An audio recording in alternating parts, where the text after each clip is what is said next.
La douleur, c'est un phénomène qui est très complexe. On dit classiquement qu'il y a 4 composantes dans la douleur. La première composante, c'est ce qu'on appelle la douleur discriminative, c'est-à-dire que le patient, il peut dire où il a mal, comment il a mal, quelle est l'intensité, mais ça ne se résume pas à ça.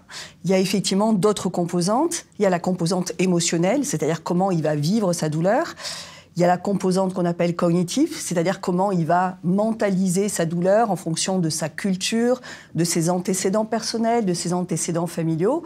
Et la composante comportementale, c'est-à-dire comment il va réagir au niveau des mimiques, du mouvement par exemple. Quand on va dans un centre antidouleur, on ne traite pas que la composante intensité, qu'on va bien sûr prendre en charge, mais on prend le patient dans sa globalité et on va essayer de traiter toutes les composantes que je viens effectivement de vous expliquer. Il n'y a pas que la maladie non plus. C'est une maladie qu'on annonce à une personne qui a déjà une histoire, qui a une famille, qui a déjà d'autres blessures probablement. C'est pas un robot qu'il faut soigner, c'est un être humain, donc il a une sensibilité et il faut voir comment il vit ce qui lui arrive.